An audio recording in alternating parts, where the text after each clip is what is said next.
In 3 minutes, she would hit send on an email that was never meant for him. In 3 hours, the most dangerous man in Milan would have read every secret she had ever put on a page.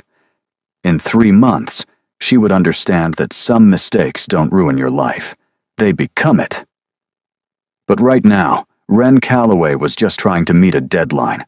The apartment was the kind of small that stopped bothering you after the first year. 3rd floor walk-up, 1 window with good light, a second-hand velvet couch the color of something that used to be rose. Fairy lights strung along the bookshelf because she couldn't afford a proper lamp when she moved in, and never found a reason to replace them. They made the dark feel intentional, like a choice rather than a shortage. It was 11:14 on a Tuesday, and the only sounds were rain against glass and the particular silence of a building where everyone else had already gone to sleep. Wren had not gone to sleep. Wren had 2 tabs open, half a cup of cold tea she kept forgetting to drink, and the specific tension behind her eyes that meant she had been staring at a screen for too long without blinking. 1 tab was Marco Bellini's manuscript, her current ghostwriting client, a semi-retired businessman who wanted a clean, safe love story published under his daughter's name as a birthday gift. Wholesome. Predictable. The kind of romance that resolves itself neatly inside 240 pages and leaves no damage. The other tab was hers. She had no name for it. No client. No deadline, except the one she invented for herself. The quiet compulsion that pulled her to the keyboard every night after the paid work was done, like a second heartbeat she couldn't turn off. The Alessandro novel. That was what she called it in her head, when she called it anything at all. She had been writing it for 2 years. Alessandro Vitale was not based on anyone she had ever met. She was clear about that, had been clear about it from the first page, from the first line. From the first time his character arrived fully formed in her imagination, like something she had always known and simply hadn't written down yet. He was fictional, entirely, completely, safely fictional. A man constructed from the architecture of want, the specific, embarrassing, never-spoken want of a woman who had never been chosen first. Not by her parents, none who had 2 daughters, and always seemed faintly surprised by Wren specifically. Not by Daniel, who had been kind enough, but had loved her the way you love a habit. Comfortably, without urgency, until the comfort ran out. Alessandro was the answer to a question she had stopped asking out loud. He was cold, the way expensive things are cold. Marble, glass, the air at altitude. He moved through rooms like the room had been waiting for him. He spoke rarely, and when he did, people listened. Not because he demanded it, but because the alternative felt unthinkable. He had a wound he never showed anyone. A grief that lived in his shoulders, in the particular stillness of him, in the way he stood at windows, looking at cities like he owned them and found no comfort in it. And he loved. When he finally loved, like a man who had decided. Completely. Irreversibly. Like choosing was the most natural thing he had ever done, and he simply hadn't found the right reason until her. Wren bit her lip and read back the last paragraph she had written. He didn't ask her to stay. He didn't need to. He had already decided, somewhere between the moment she first defied him and the moment she first saw through him, that she was the only variable in his life he had no interest in solving. He wanted her unsolved. He wanted her exactly as she was, a question he intended to spend the rest of his life not answering. She exhaled slowly. Too much, she thought. Then, not enough. She saved the document, switched tabs. Marco Bellini's manuscript waited patiently. Chapter 12, the reconciliation scene. 300 words still needed before she could reasonably call it a night. She wrote them quickly, clean sentences, safe emotions, the kind of love that didn't cost anything. She attached the document to an email. Marco, she typed. Chapter 12 attached. The reconciliation scene runs a little long, but I think it earns it. Let me know your thoughts. She typed his email address from memory. Had typed it 40 times in the past 4 months. Didn't look twice. Didn't notice the domain. Didn't notice that her fingers, tired and slightly careless at 11:23 on a Tuesday night, had typed .com where they should have typed .it. She hit send, closed the laptop, made fresh tea she actually drank this time, went to bed. 3 floors below, in the rain-slicked street, a black car sat idling outside her building, not waiting for her. Not yet. Just circumstance. Just the ordinary machinery of a city at night. But in a penthouse on the other side of Milan, in an office where the city spread itself 30 stories below like an offering, a notification arrived in an inbox that a team of 3 people monitored around the clock for security threats. The assistant who flagged it read the subject line, Chapter 12, Reconciliation, and the sender name, W. Calloway, and found neither in any database that should have had access to this address. Standard protocol: trace, assess, delete. She forwarded it to her employer with a single line of text. Unknown sender, possible breach, awaiting instructions. In the same office, 30 floors above a city that had learned not to make noise when he was thinking, Adriano Vitale set down the document he was reviewing and opened the forwarded email. He would read 1 page, assess the threat level, delete it. But that was the plan. He read 1 page, then another. By the 3rd, he was no longer standing at his desk. By the 5th, he was at the window. By the time he reached the chapter where Alessandro stood over his sister's grave and felt nothing, not grief, not rage, just a silence so complete it had texture, had weight, had the specific quality of a man who has decided that feeling is a liability he can no longer afford. Adriano's hand was pressed flat against the cold glass, and the city below had ceased to exist entirely. He read the ending last. Read it twice. Set his phone down on the windowsill. Outside, rain moved across the city in slow sheets, dragging light with it. He watched it without seeing it. His reflection watched him back. Dark suit, still face, and the particular expression of a man who has just been seen by someone who wasn't supposed to be looking. W. Calloway. He picked his phone back up. Find her, he said, when his assistant answered. Full profile, current address. I want it in an hour. A pause. Should I send someone? The rain pressed against the glass. No. He ended the call, looked at the manuscript still open on his screen, at the last line she had written.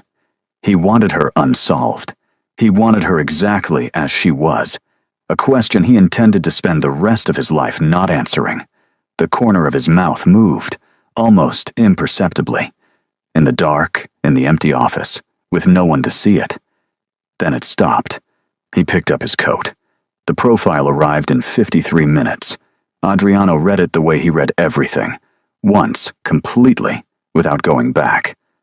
Ren Calloway, a 25, ghostwriter, freelance, which meant invisible, no office, no colleagues, no professional footprint beyond a carefully anonymous portfolio website that listed no name and no photograph. 3rd floor apartment on Via Pastrengo. Rent 2 months behind. 1 credit card. No car. No family in the city. No connection. Verified through 3 separate databases. To any family, organization, or individual with reason to surveil him. He set the profile down. Picked up the manuscript. He had told himself he was reading it for intelligence. That was the function. Identify the source of the breach, assess the level of threat, determine whether the information was targeted or accidental. Those were the steps, and he had followed those steps for 11 years without deviation, because deviation was how men in his position ended up in the ground beside the people they were trying to protect. He read it for intelligence. That was what he told himself. By page 4, he had stopped telling himself anything. She wrote Alessandro the way you write something true. Not performed truth.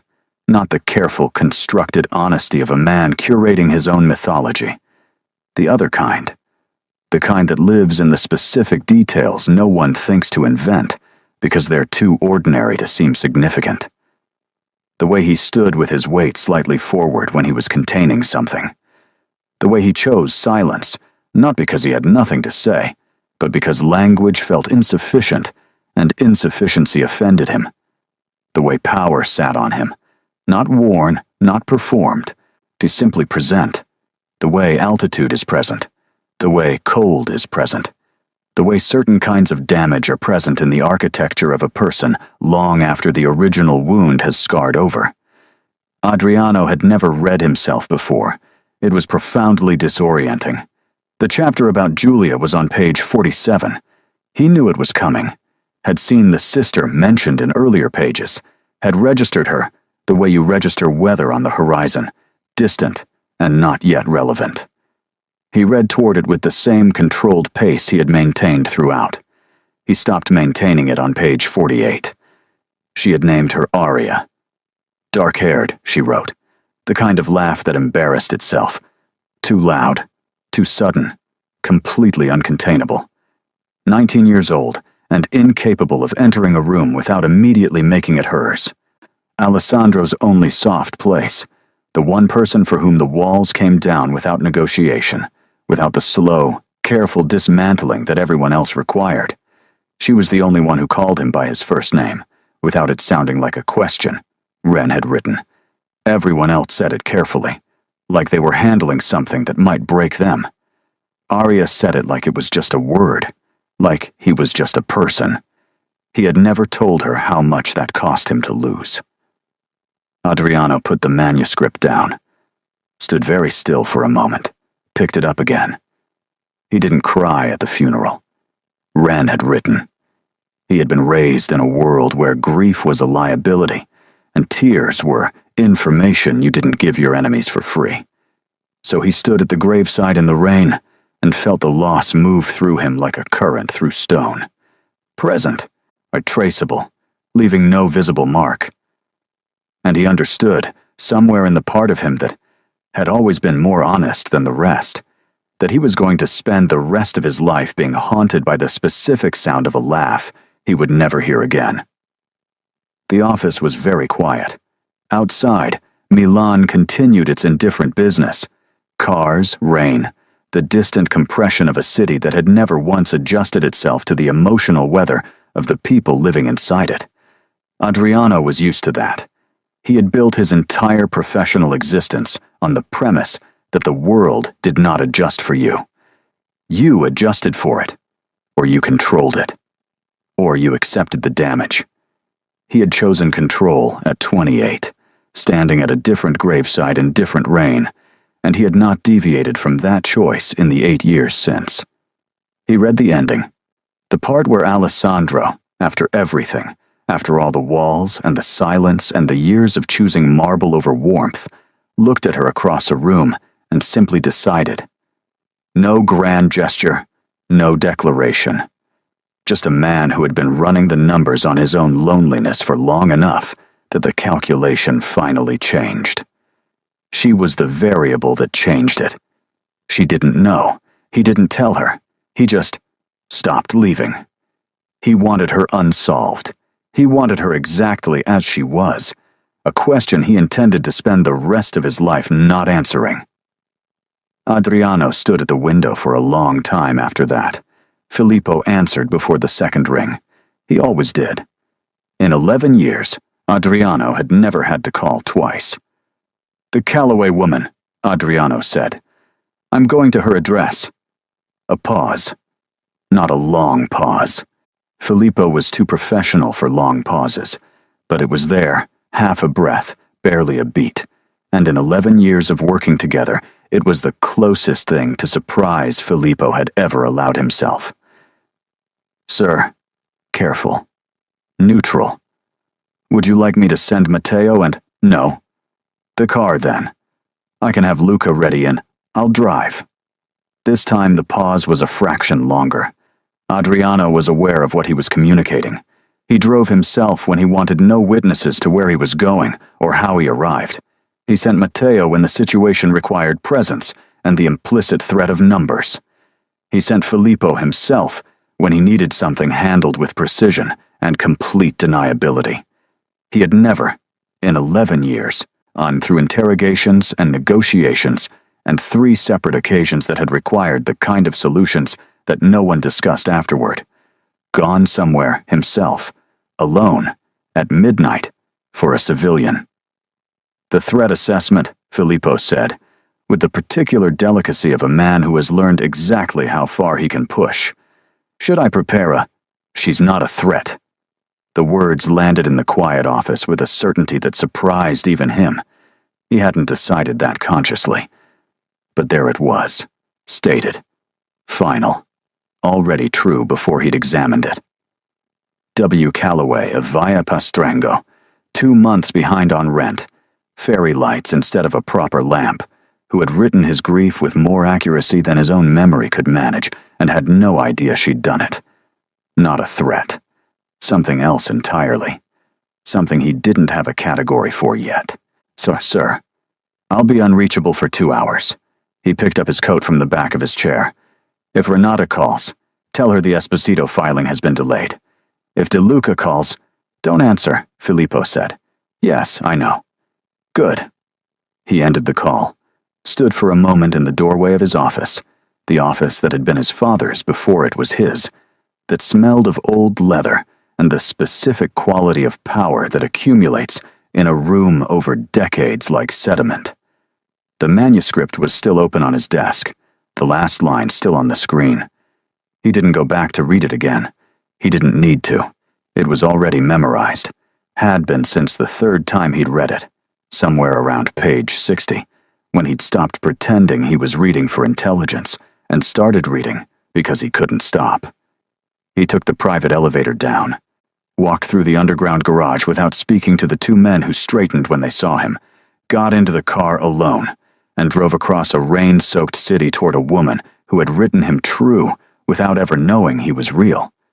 She heard it at 7:42 in the morning. Not a buzzer. Not the particular hollow knock of her downstairs neighbor, Signora Ferretti, who used 2 knuckles and always followed it with, "Ren, cara, I made too much focaccia again," before the door was even open. 3 knocks. Unhurried. Deliberate. The kind that didn't ask whether you were home because it already knew. Ren was in her oversized cream knit sweater and yesterday's socks, hair pulled up in the specific chaos of someone who had slept on it. Wrong, halfway through her first coffee, reading back the last scene she'd written before bed. And she wasn't expecting anyone. She was never expecting anyone at 7:42 on a Wednesday morning. That was the arrangement she had made with the world, and the world had, until this moment, honored it.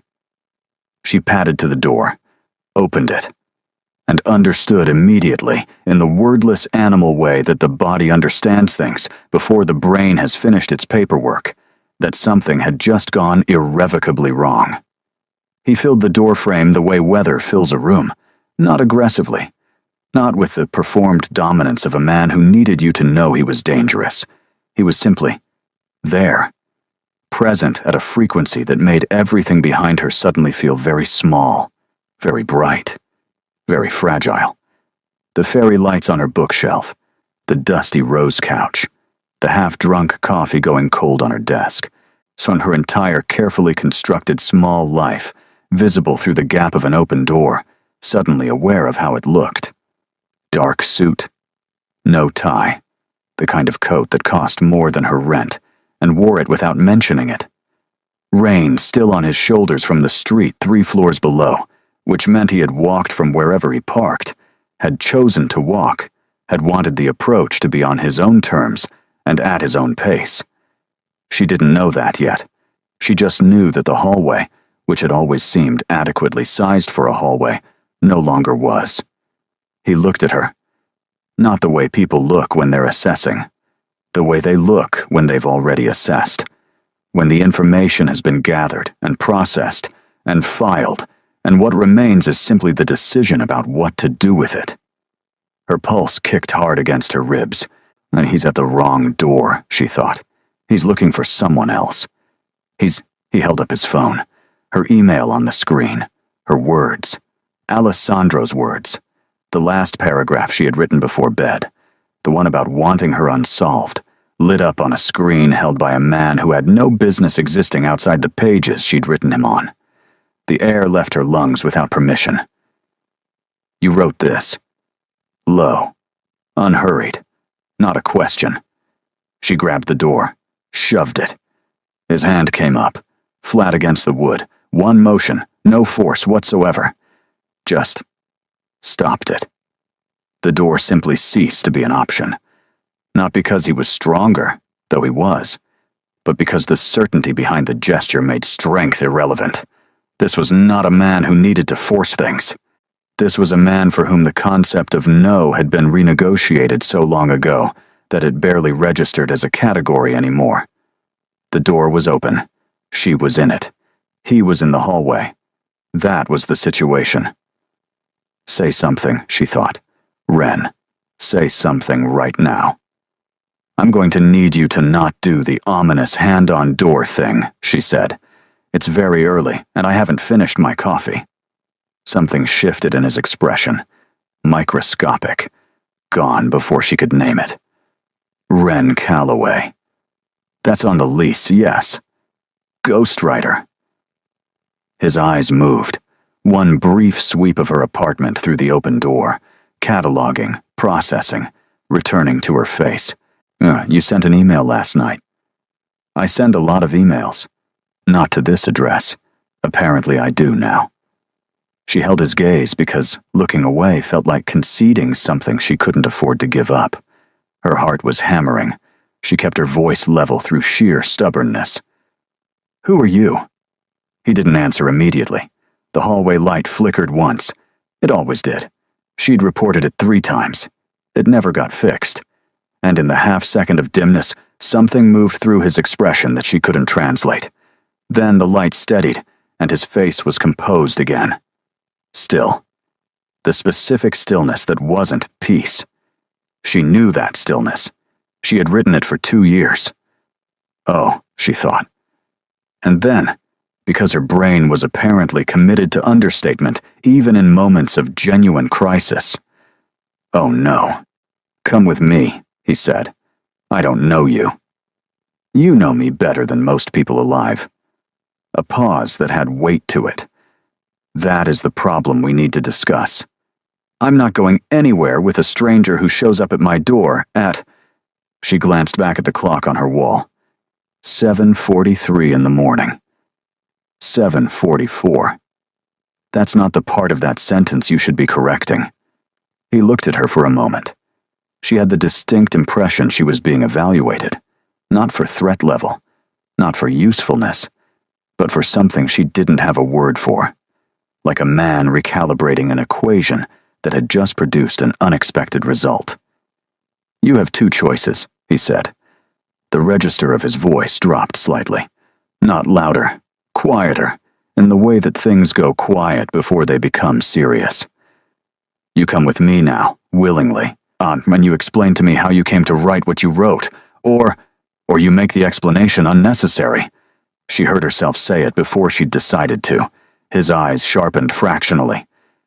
You were going to say that, something like that. Something that sounds like a threat, but is technically deniable. The silence that followed lasted exactly long enough to be uncomfortable. You're going to be difficult, he said. Not an accusation. More like a man updating a forecast. I prefer forthright. I don't. Noted. She bit her lip, glanced at her apartment, the coffee, the manuscript open on her laptop, the ordinary Wednesday morning she had been in the middle of, and felt the specific grief of watching your life become unrecognizable in real time. Can I finish my coffee first? No. Can I put on actual shoes? A pause. Yeah. Generous. She stepped back from the door, didn't open it wider. Just enough. You can wait in the hall. He didn't move. In the hall, she repeated. Because I don't know you. Because it's 7:44 in the morning.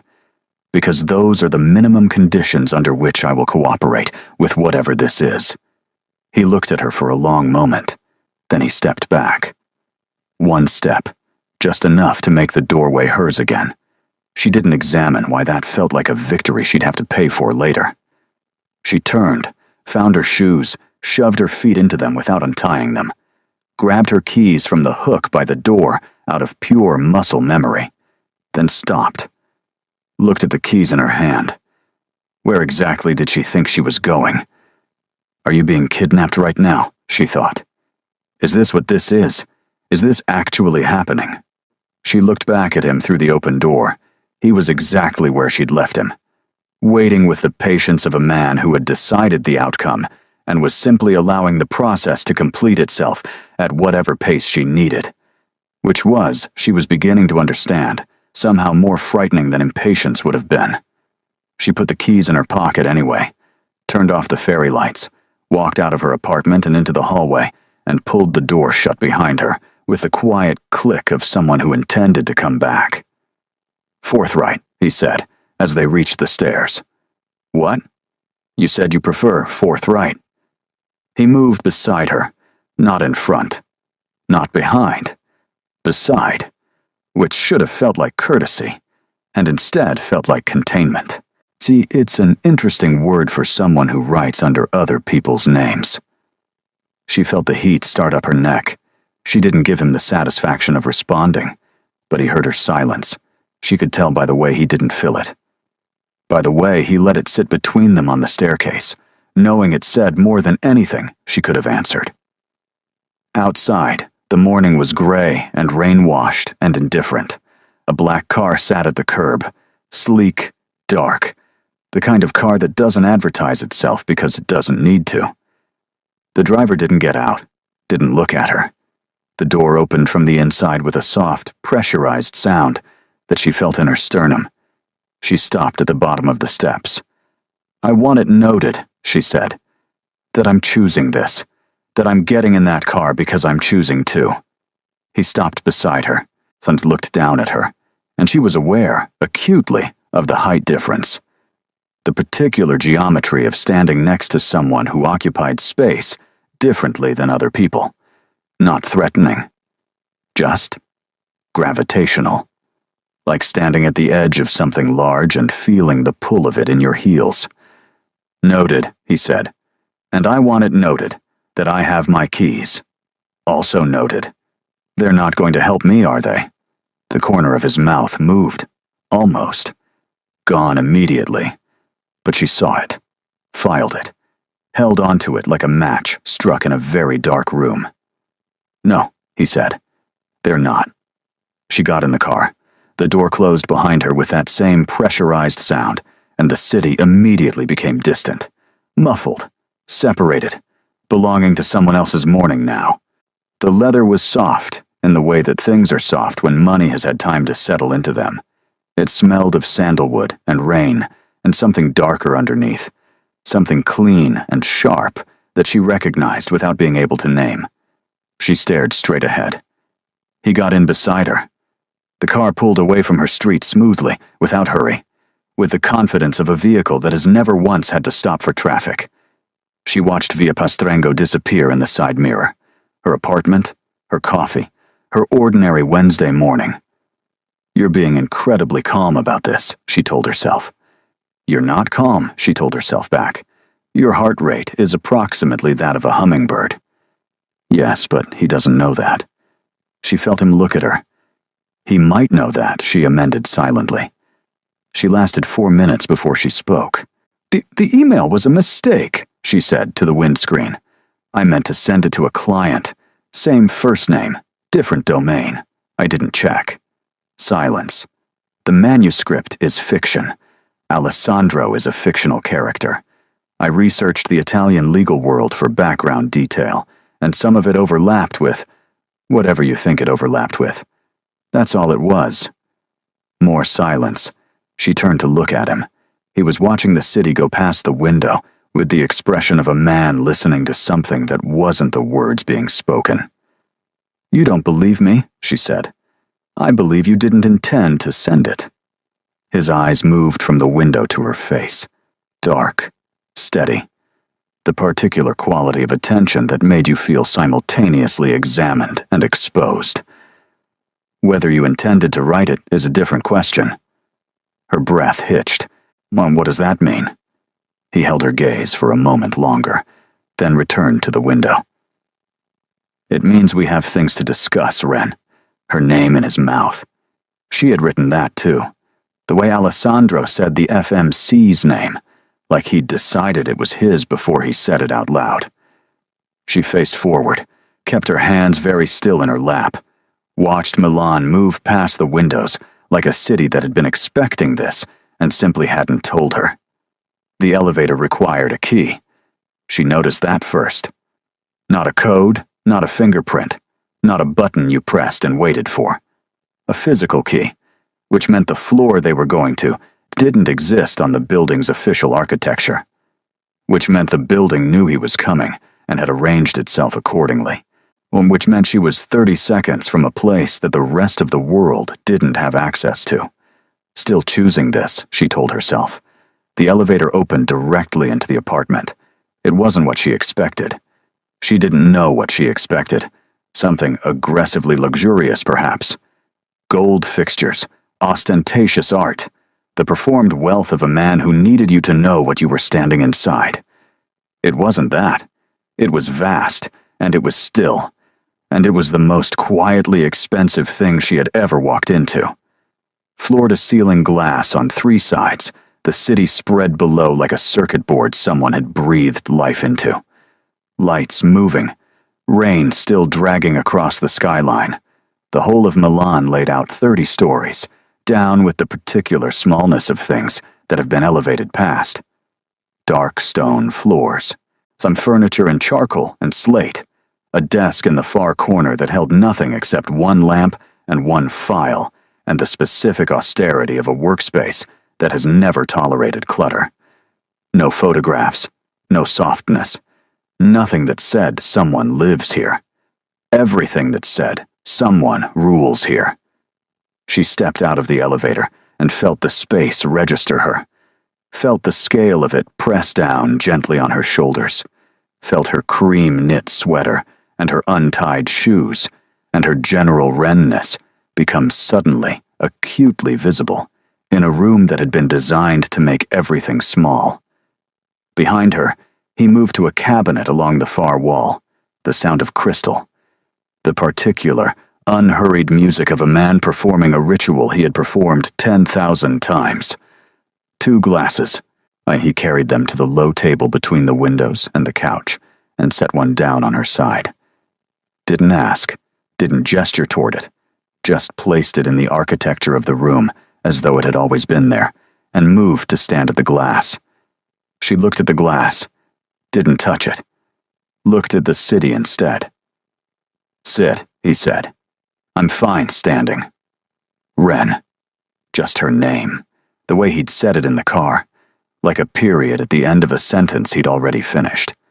Like ownership so settled, it didn't require announcement. She sat. Not because she was told to, because her legs had been making this argument for the last 40 minutes, and had apparently decided to stop losing it gracefully. She perched on the edge of the couch, spine straight, hands in her lap, the posture of someone who intended to leave soon and wanted their body to remember that. The glass sat 3 inches from her right hand, expensive crystal, something amber inside it. It smelled of bourbon and something smoother underneath. She moved her hand to her knee. He turned from the window. How did you know about the grief? He said. Not tell me about Alessandro, not explain the manuscript. Straight to the marrow of it. The way a man goes straight to the marrow of things when he has decided that the surrounding tissue is irrelevant. I told you. Alessandro is fictional. He crossed the room toward her, unhurried, the way everything he did was unhurried, the way a man moves when he has decided that urgency is something that happens to other people. He stopped at the table, picked up her manuscript and opened it to a page he had already marked. He read. His voice was low, unhurried. The particular register of a man who understood that volume was the amateur's tool. The grief didn't live in his face. That was what people misunderstood. They looked for it there and found nothing and decided he had none. But it lived lower than that, in the shoulders, in the set of them, in the specific weight they carried that had nothing to do with posture, and everything to do with something that had been placed there and never removed. If you knew where to look, you could see it. She knew where to look. She had always known, in the way that some people simply know things about other people.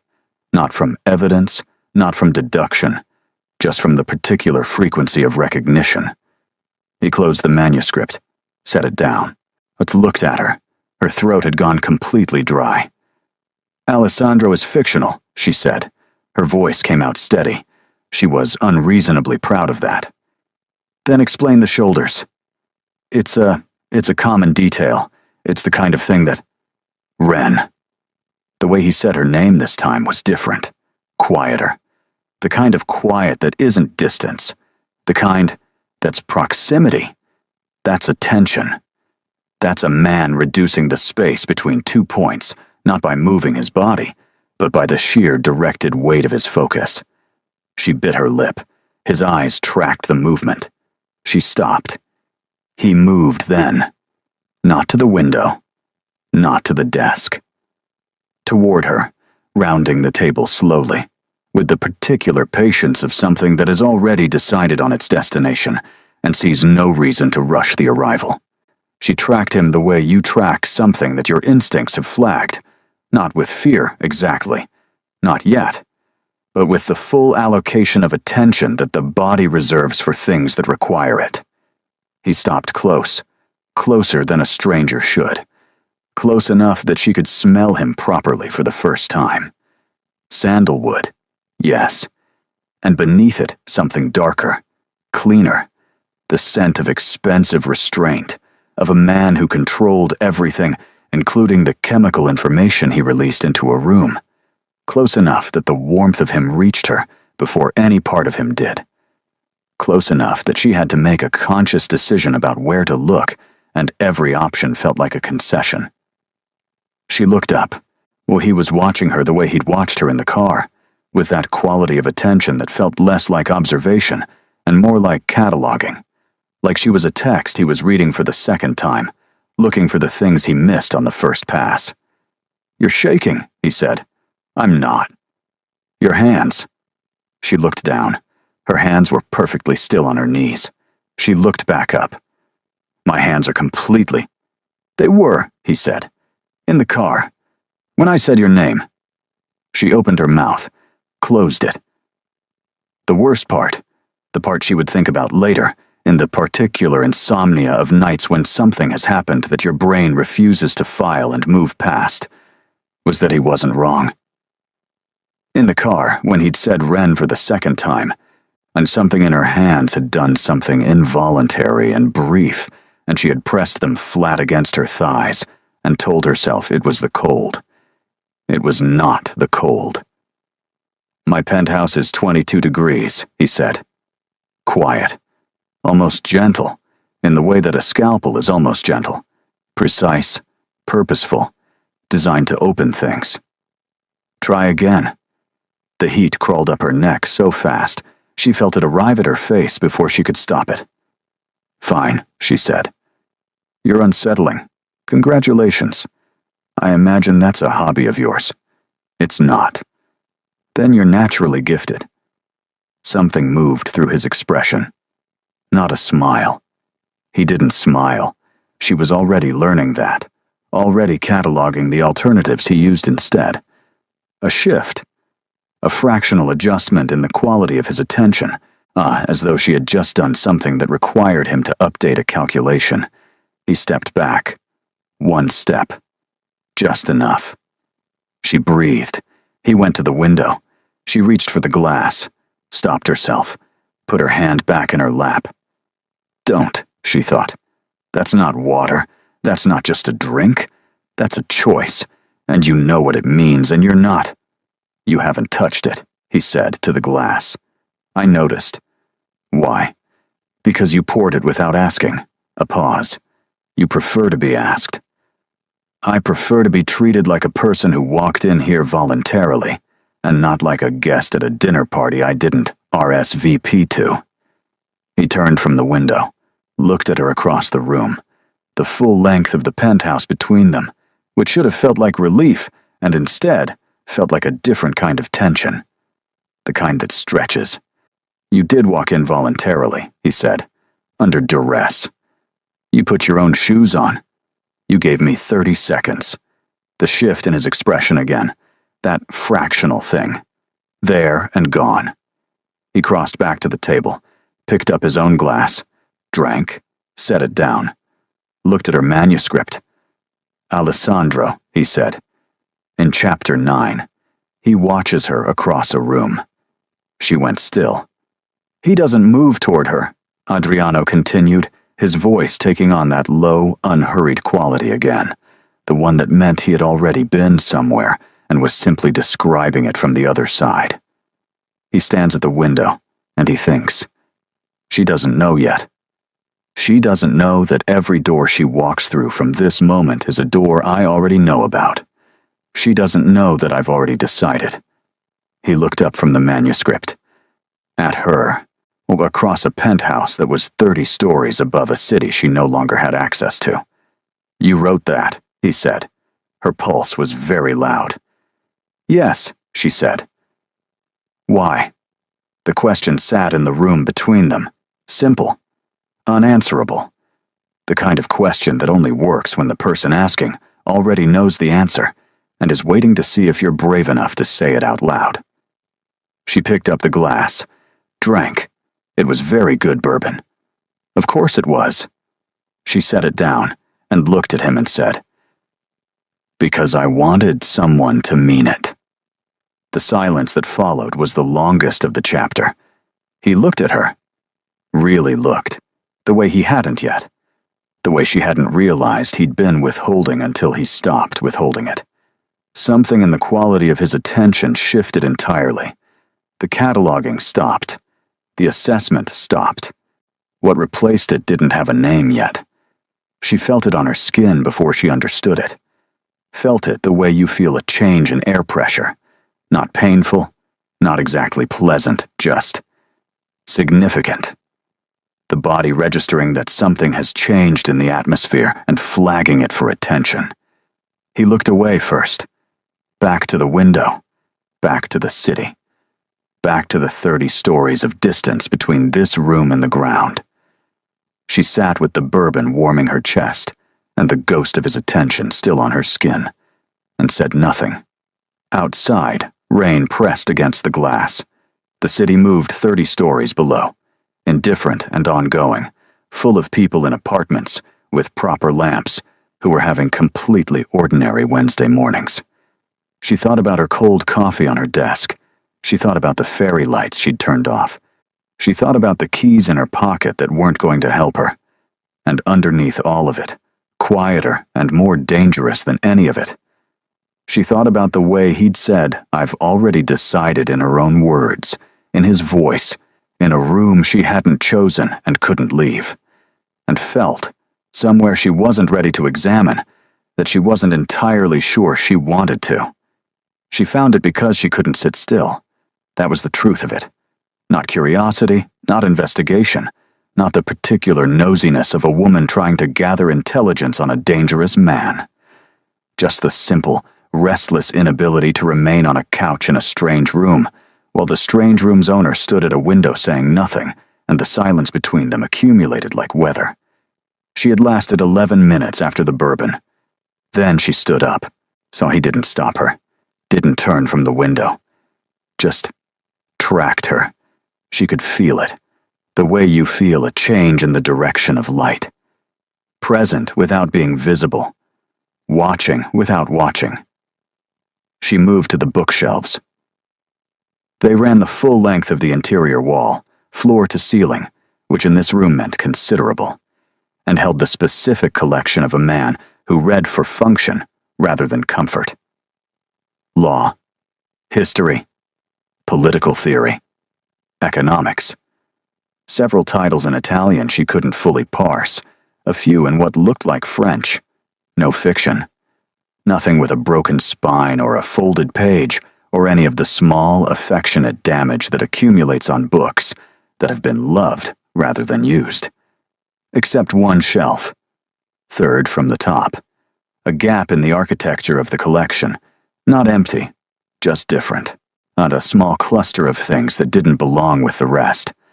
A watch that wasn't being worn. A folded piece of paper she didn't touch.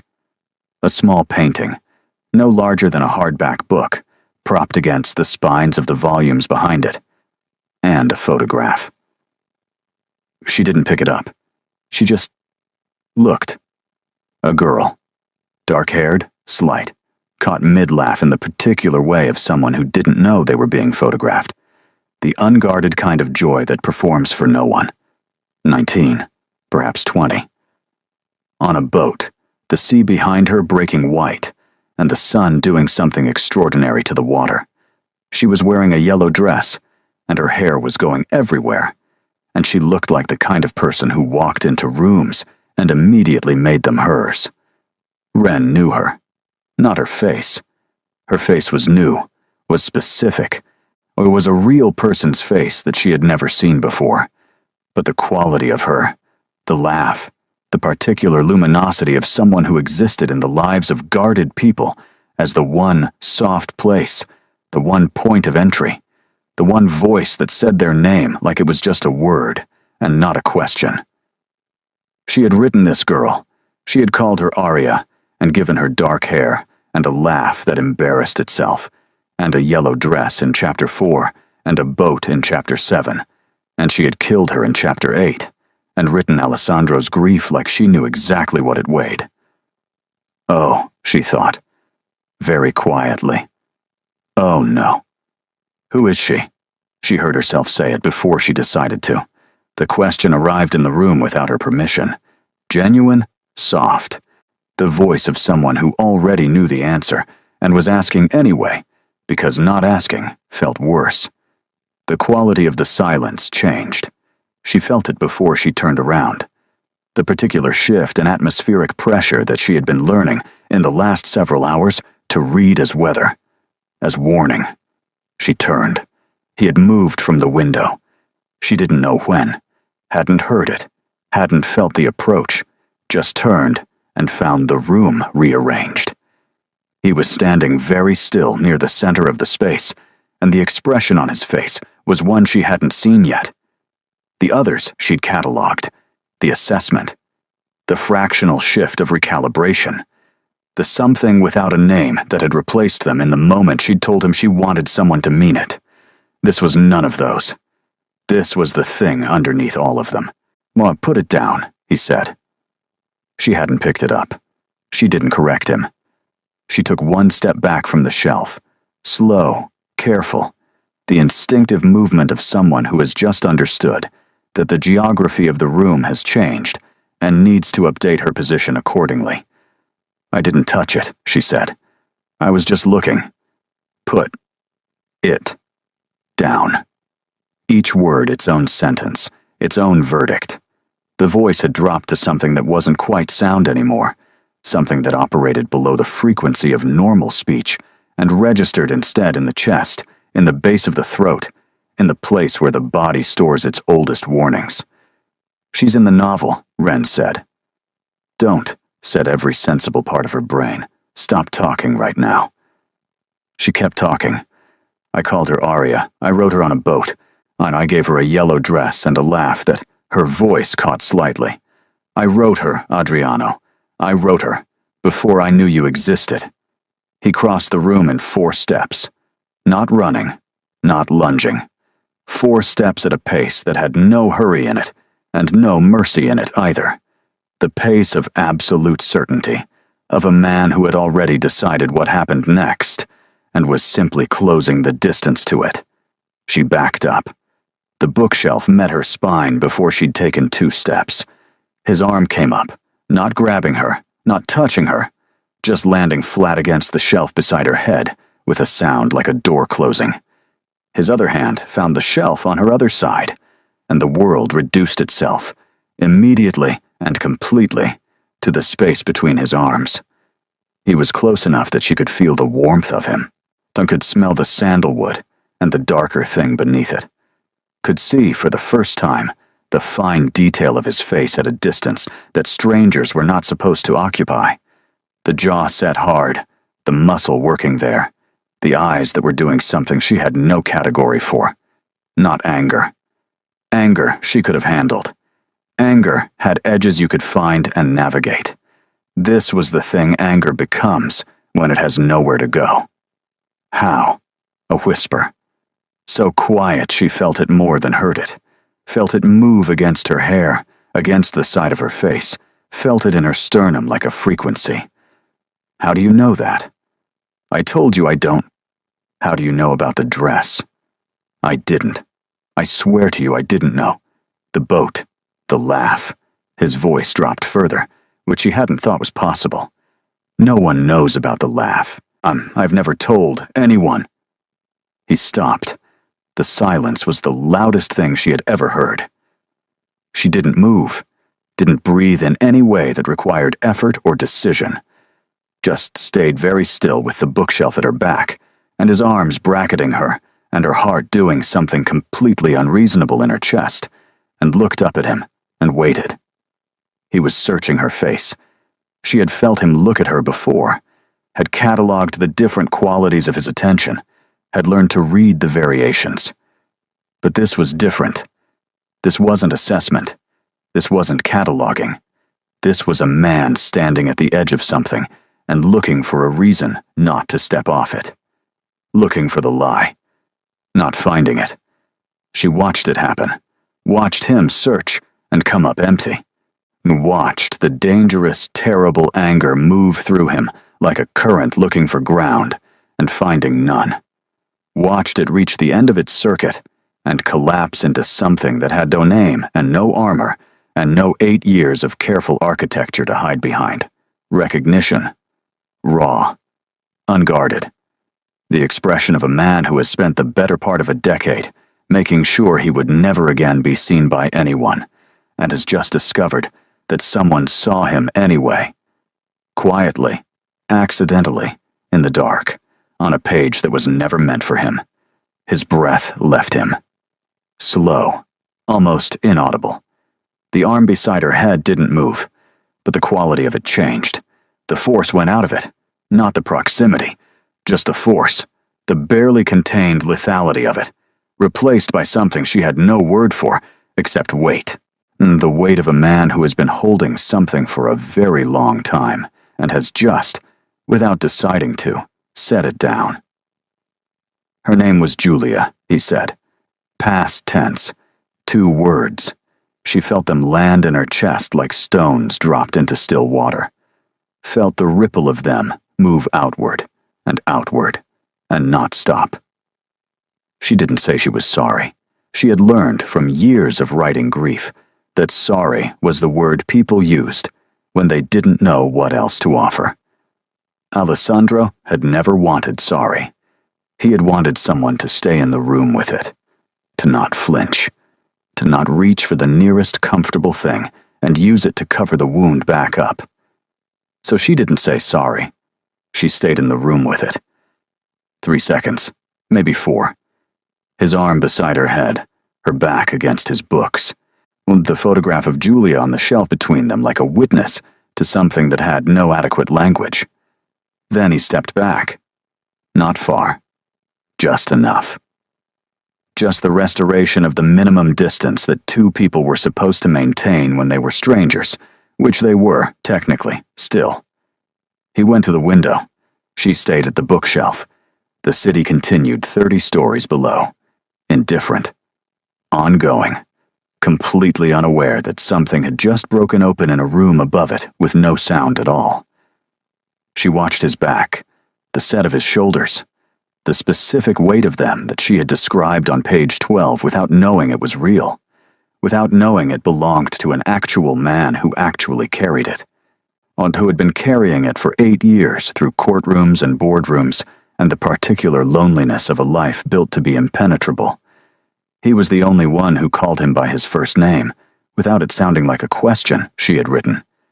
Everyone else said it carefully, like they were handling something that might break them. Aria said it like it was just a word, like he was just a person. He had never told her how much that cost him to lose. She looked at the back of his head. "Adriano," she said. He went very still. Not the controlled stillness, the other kind. The kind that happens when something reaches you before your defenses do.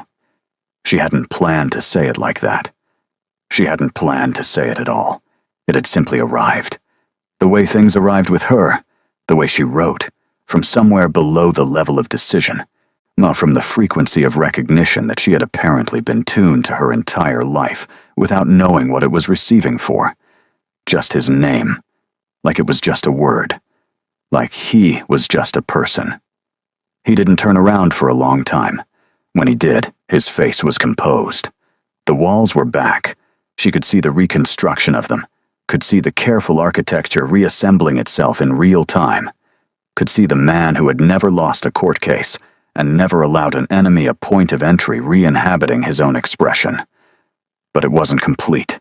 There was a fracture in it, barely visible, the kind that runs through stone after something has moved underground, not obvious from a distance, but present, permanent, the evidence of a shift that cannot be undone.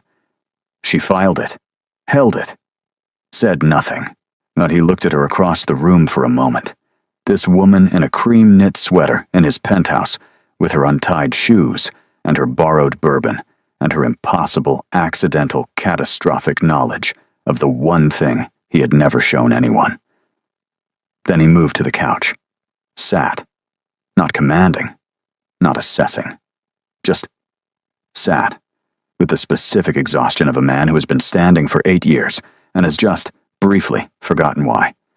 He picked up her manuscript from the table, didn't open it, just held it.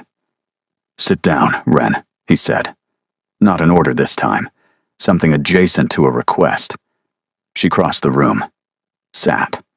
Not on the edge this time, not with the posture of someone about to leave. Outside, the rain had softened to something almost quiet. The city moved below them in its permanent, indifferent way. The bourbon was still on the table, so neither of them touched it. They sat in the particular silence of two people who have just survived something together and are not yet ready to discuss what it was. It was, Ren thought, the most honest room she had ever been in. They ordered food at some point. She didn't remember who suggested it, didn't remember the decision being made at all, only the quiet appearance of it, the way things appeared in this penthouse, as though the logistics of living happened in a separate layer of reality that she didn't have access to. Bread, and something warm, and 2 small dishes she couldn't name but ate anyway, because it turned out that being kidnapped, accompanying someone voluntarily, across a rain-soaked city, and surviving an emotional detonation in their living room made a person genuinely hungry. Now Adriano ate with the focused economy of a man for whom food was function. She ate the way she did everything, slightly too fast, slightly too much, distracted by the view and the silence, and the ongoing, low-grade impossibility of the situation. The city had gone dark below them. Properly dark, the particular darkness of late evening, when the working lights gave way to the living ones, and Milan became a different organism entirely. Warmer. More human. Still 30 stories below and entirely inaccessible. But warmer. She had stopped counting the hours. He had moved to the desk at some point during the quiet, not working, or not visibly working, though she suspected that for a man like Adriano, the line between existing and calculating was not a clear one, just sitting. Her manuscript on the desk in front of him, closed, his hand resting on the cover with a stillness that might have been unconscious and might not have been. She was on the couch, not perched this time, properly on it, legs pulled up, shoes finally off, the posture of someone whose body had made a unilateral decision about the pretense of imminent departure. She had her knees against her chest and her cream sweater pulled down over her hands, and she was watching the rain trace itself down the glass and trying to remember the last time she had spent an entire day in one room with another person. She couldn't. That's sad, she thought. Then, don't examine that right now. Can I ask you something? He looked up from the manuscript. She had been quiet for long enough that her own voice surprised her slightly. It landed in the room with the particular vulnerability of questions asked in the dark, the kind that only get asked because the dark makes them feel safer than they are. You can ask, he said, which was not the same as yes, but wasn't no either. Why did you come yourself? He was still. You could have sent someone, she said. You have people. I've gathered that much. You could have sent someone to retrieve the email, or retrieve me, or whatever the protocol is for this kind of thing. But you came yourself. She watched him. At midnight, in the rain, to a third-floor walk-up on Via Pastrengo. The silence stretched. Your point, he said. My point is that you didn't have to. And men like you, she paused, reorganizing. Men who have people. They don't do things they don't have to do. He looked at her for a long moment. Then he stood, picked up the manuscript, and crossed the room toward the couch. He sat, not beside her, not quite, but close enough that the cushion registered him, dipped, fractionally, toward his weight. She felt the shift of it in her spine, felt the small gravitational adjustment the couch made to accommodate him, and by proximity, the small gravitational adjustment she made too. She didn't move away. He set the manuscript on his knee, didn't open it. I read it, he said. That's why I came. You read a lot of things. Not like this. A pause. The quality of it different. Thinner. Somehow. More permeable than the silences that had preceded it. I read one page to assess the threat. That was the function. He looked down at the manuscript cover. I read the rest because I couldn't stop. She said nothing. That hasn't happened before, he said. In 34 years. A thing I couldn't stop. The rain moved against the glass. The city below breathed its late evening breath. She was aware of the warmth of him beside her. Not touching, just present in the way that very few people had ever been present in the same space as her. Fully, without the performance of it. Which part? She asked quietly. Which part couldn't you stop? He opened the manuscript. She knew before he found the page. Knew it the way she knew things. From the frequency of it, from the resonance, from the 2 years she had spent writing it, and the 11 hours she had spent inside the reality it had apparently described. He read. He didn't ask her to stay. He didn't need to. He had already decided, and somewhere between the moment she first defied him and the moment she first saw through him, that she was the only variable in his life he had no interest in solving. He wanted her unsolved. He wanted her exactly as she was. A question he intended to spend the rest of his life not answering. He closed the manuscript, set it on the table. No one has ever written me that way, he said. The words landed in the room like something irrevocable. Not a confession exactly. He said it with too much composure for confession, with the careful delivery of a man who has chosen precisely these words and no others, and understands the weight of each one. But underneath the composure, underneath the precision, she heard it. The thing that the words were carrying, the specific, unwieldy, 8 years in the making truth of a man who had been seen by no one for so long that being seen had become theoretical. Until a 25-year-old ghostwriter on Via Pastrengo had accidentally sent him proof that she'd been seeing him for 2 years without knowing he existed. Alessandro isn't you, she said, quietly, carefully. No. He's who I needed to believe existed. I know. That's different from, I know what it is, Ren. Her name. Again. That way. She turned to look at him. He was already looking at her.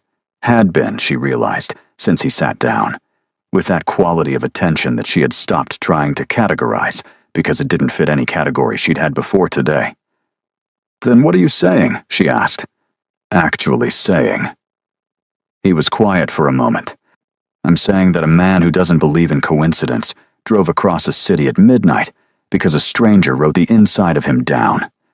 His voice was low, level, the precision of it somehow making it more rather than less.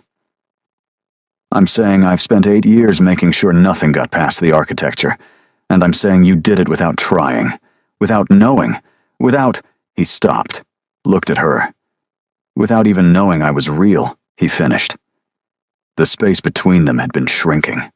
She hadn't tracked it consciously, hadn't noted the incremental reduction of distance the way she might have noted it an hour ago, when every inch of space between them had felt like something to monitor and maintain.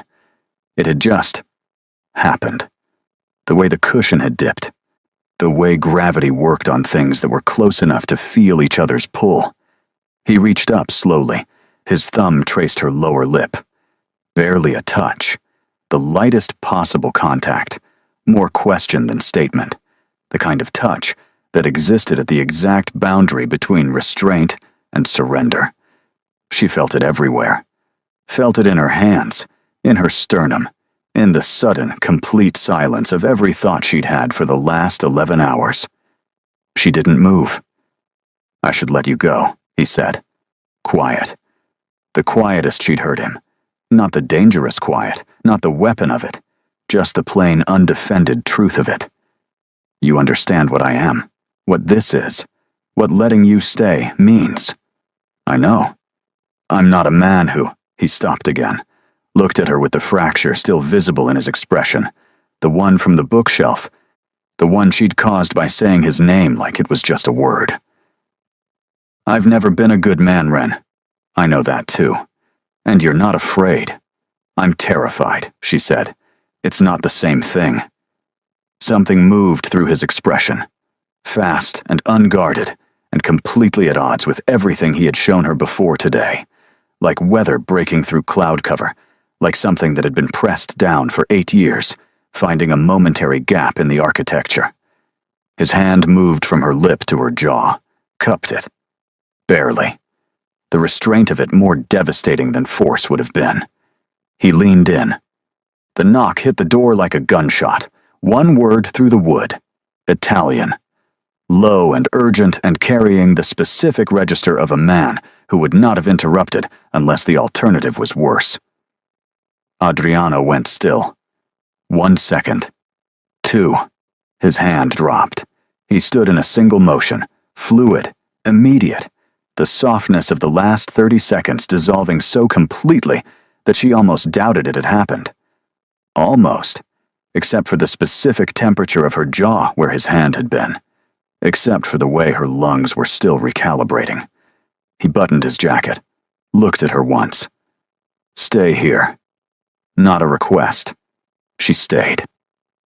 The door closed behind him with the same pressurized sound as the car. Engineered. Final.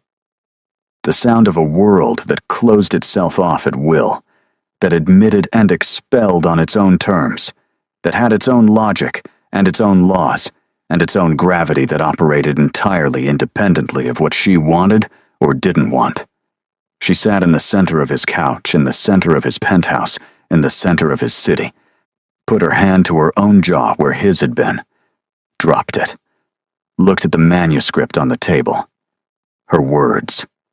Her Alessandro. Her 2 years of writing a man she believed she had invented because the alternative, that he existed, that the world contained him, that she had somehow known him across the distance of fiction and reality, and an entire life lived without him, was too large a thing to look at directly. He's not Alessandro, she told herself. No, she agreed. He's worse. He's real. Outside, the rain had stopped. The city below was quiet in the way that expensive cities get quiet late at night. Not empty, just distilled. The essential version of itself. All the noise gone, leaving only the light and the structure and the particular, enduring fact of it. She looked at the glass, at her own reflection in it, small, cream-sweatered, barefoot on a couch 30 stories above a city she had no way to get back to on her own. She thought about the fairy lights she'd turned off, about the cold coffee on her desk, about the ordinary Wednesday morning she had been in the middle of when 3 knocks had rearranged the entire coordinate system of her life. She should want to leave. She did want to leave. Both of those things were true, and she was done pretending they were the only things that were true. "I've never been a good man, Ren." "I know," she had said, and she did know. She had always known, had written it for 2 years, had understood it in the architecture of him from the moment he filled her doorframe, had felt it in every careful, deliberate, devastating inch of the distance he'd maintained, and then closed. She knew exactly what he was. She just hadn't expected it to feel like this, like coming home to a place she had only ever visited in her imagination, like the cage had a key, like she was the one holding it. She found out about the building on a Tuesday, which felt appropriate somehow. Tuesdays were the day her life had a habit of rearranging itself without asking permission. The letter arrived in her mailbox between a takeaway menu and her electricity bill. Formal letterhead, the name of a property management company she didn't recognize, informing her in the careful language of people who handled large sums of money on behalf of other people that the building at Via Pastrengo had been acquired by a new owner, that all outstanding rent arrears across all units had been cleared as of the 1st of the month, that her monthly rate had been locked. Locked, when the letter said, as though rates were things that ran away if you didn't secure them, for the next 10 years. She read it twice, stood in the lobby in her cream knit sweater, a different one.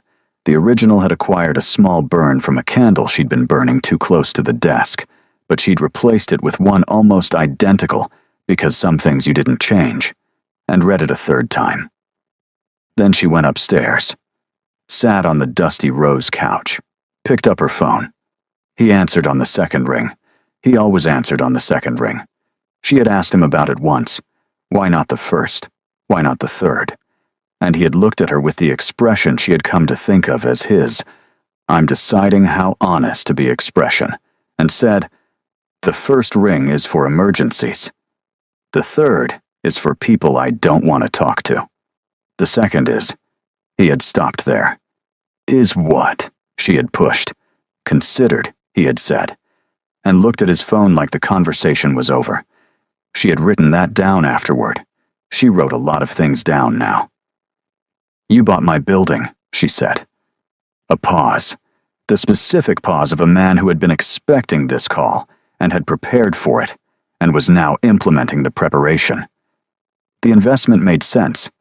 Adriano. The neighborhood is developing. The Adriano. Silence. Then, "You were going to lose the apartment." She closed her eyes. She had been, actually. 2 months of arrears had become. 3 had become a letter she'd stopped opening because some problems feel smaller when you don't look directly at them.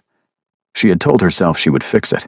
So had been telling herself that with the specific optimism of a woman who had been quietly drowning in the shallow end for long enough that it had started to feel like swimming. He had known. Of course he had known. She had learned in 8 months that Adriano Vitale's knowledge of things was not bounded by what she told him. It operated on its own terms. Quietly. Comprehensively. In the background of her life, like a current, she couldn't see, but occasionally felt moving beneath her. "You should have told me," she said. "You would have said no." "I would have said, it was none of your..." "Business," he finished. "Yes. Which is why I didn't tell you." She opened her eyes, looked at the fairy lights on the bookshelf. Still there. Still the same. I'm still the warm, impractical glow of a woman who had chosen atmosphere over adequacy years ago, and never reconsidered it. They were on, even now, even in the middle of the afternoon, because she had stopped turning them off when she left the apartment. He had a key. She had given it to him 6 months ago, standing in this same lobby, holding it out without a speech or a ceremony, because it hadn't required either. He had looked at it for a moment, at the small, ordinary brass fact of it, and taken it with the careful hands of a man receiving something that had no monetary value and knew it. He used it quietly. Always at the end of his day, late, usually, the hour when Milan had finished its business, and the city belonged to the people who lived there rather than the people who ran it. He never announced himself. She would hear the lock, the soft, particular sound of it, and then his footsteps on her floor, different from anyone else's footsteps, slower, more deliberate, the walk of a man who had learned to move through the world at his own pace and saw no reason to adjust it. He always brought something. Coffee, sometimes, though she was usually awake. Silence, often. The specific quality of his silence that she had learned to read like a second language. Once, memorably, a book she had mentioned in passing 3 weeks before that she hadn't expected him to remember, that he'd set on her desk without comment, and then sat on her couch and waited for her to finish her sentence. She always finished her sentence. He always waited. "I'm going to pay you back," she said into the phone. "You're not. Adriano. Ren." The way he said her name. Still the same. Still that quality of ownership so settled it didn't require announcement. But different too now. Warmer in some frequency she hadn't known names existed for until 8 months of learning him had given her the vocabulary. "Let it go. You can't just, I can. That's not the, I'll be there at 9. She exhaled, looked at the ceiling. "You're infuriating," she told it. "I know," he said. 9 o'clock. The call ended. She sat for a moment with the phone in her lap and the letter on the cushion beside her, and the fairy lights doing their small, warm, completely impractical best against the afternoon. He moved the world around her, she thought. That's what he does. He doesn't announce it. He doesn't ask permission. He just, quietly, comprehensively, in the background, removes the things that could hurt her. And she had written that too once. Alessandro, in chapter 17, doing something she had thought at the time was too much, too possessive, too overreaching, the kind of love that swallowed the person it was directed at. She had almost cut it. She was glad now that she hadn't. He arrived at 8:53. She heard the lock, that soft, particular sound, and then his footsteps. Then the specific quality of stillness that meant he had stopped in the doorway of the room she was in and was doing what he always did for the first few seconds, just looking at her, taking the temperature of her, reading whatever it was he read when he looked at her that way. She didn't look up from her laptop. "You're early," she said. "You're still working," he said. Not a criticism. Just the noting of a fact he found she had come to understand, some privately satisfying. That she worked, that she had a thing she returned to, that the laptop was always open, and the manuscript was always accumulating, and the Wren who lived in this apartment had not changed into something unrecognizable just because his key was on her hook. He hadn't wanted to change her. That was the thing she had understood slowly. Then, all at once, somewhere around month 3, he hadn't brought her into his world and tried to make her fit it. He had found his way into hers, into the fairy lights and the dusty rose couch and the cold tea and the working too late, and simply become part of it. Added himself to the small, warm, carefully constructed life of a woman who had always had enough room for one more thing and hadn't known it. She heard him set something on the kitchen counter, heard him cross the room. The couch accepted his weight. That same dip, that same gravitational adjustment, 8 months of practice, and it still did something to her equilibrium. She suspected it always would. He looked at her screen. She angled it toward him without being asked. It was new. Not the Alessandro novel. She had finished that 6 months ago, had printed it once, had put it in the drawer of her bedside table where it lived now, like a record of something she no longer needed to wish for. This was different. Smaller to start with, still finding its shape. It began. He arrived at her door like a verdict. She let him in anyway. He read the first page in silence. She watched him read, watched the quality of his attention settle onto the words, the way it settled onto everything he chose to give his focus to. Complete. Unhurried. The particular stillness of a man who had learned, in the last 8 months, that her writing was something he was allowed to be near. That she would show him. That the pages were not something she hid from him the way she had hidden them from everyone else. He had never taken that for granted. She had never stopped noticing that he didn't. He reached the end of the page, looked up. She let him in anyway, he said. She did. Why? She looked at him. At the fracture she had caused in Chapter 5, still faintly visible if you knew where to look, the evidence of a shift that had never fully closed, that she suspected now it never would, that she had stopped wanting it to. At the man who had read 1 page of her manuscript to assess a threat, and read the rest because he couldn't stop, who had driven across a rain-soaked city at midnight to find the person who had written him true, who had bought her building and cleared her debts and brought her coffee and waited for her to finish her sentences and held her jaw like something worth holding, who had never once in 8 months tried to make her into something that fit more neatly into his world, who had simply chosen, deliberately, completely, like a man who had finally found a variable he had no interest in solving. Because she already knew him, she said. She just hadn't met him yet. Something moved through his expression. That fast, unguarded thing. The one she had first seen in Chapter 6, and had been collecting ever since, cataloging every version of it, storing them in the part of her that wrote things down. So he looked at her for a moment with the fracture fully visible, and the walls entirely down, and the specific exhausted relief of a man who has stopped running from the thing that was always going to catch him. Then he reached over, closed her laptop. "Come here," he said. Not a command. Not quite. Something new. Something that had no word yet in the language of the man she had met in her doorway 8 months ago. Something that lived in the territory between I'm asking and I already know the answer, and had been built, slowly and without announcement, from 8 months of coffee, and silence, and brass keys, and the particular gravity of 2 people who had found each other in the most impossible way, and decided, separately, and then together, that impossible was not the same as wrong.